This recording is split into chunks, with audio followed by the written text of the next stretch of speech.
المغرب مباراة قوية جدا.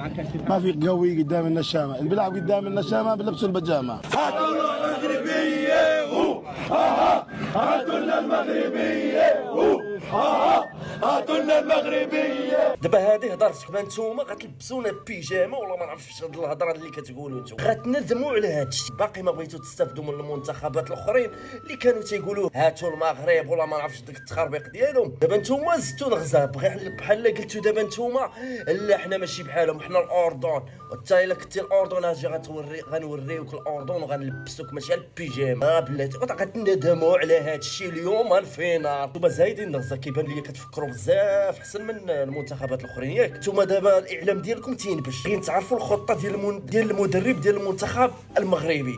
واش نتوما الصافا شويه ولا مالو؟ حنا المنتخب ديالنا وما عارفينوش كاع راه تيلعب مباراة ودية، تجيو نتوما تعرفوا الخطة ديالو. حتى راه السكيتيوي حتى هو ذكي وخاطر في هادشي. شنو هو؟ شوفوا يلا قال شنو قال الدراري وقلبوها ليا باسكيت باليدين. حتى الاعلام الاردني ما فهم والو. دابا المصيبه السكيتيوي غيخرج عليهم، غيوليو كلهم غيوليو يديروا الباسكيت.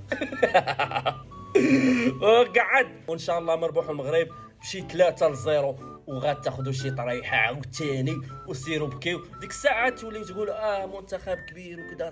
سير الله ينعل اللي ما يحشم.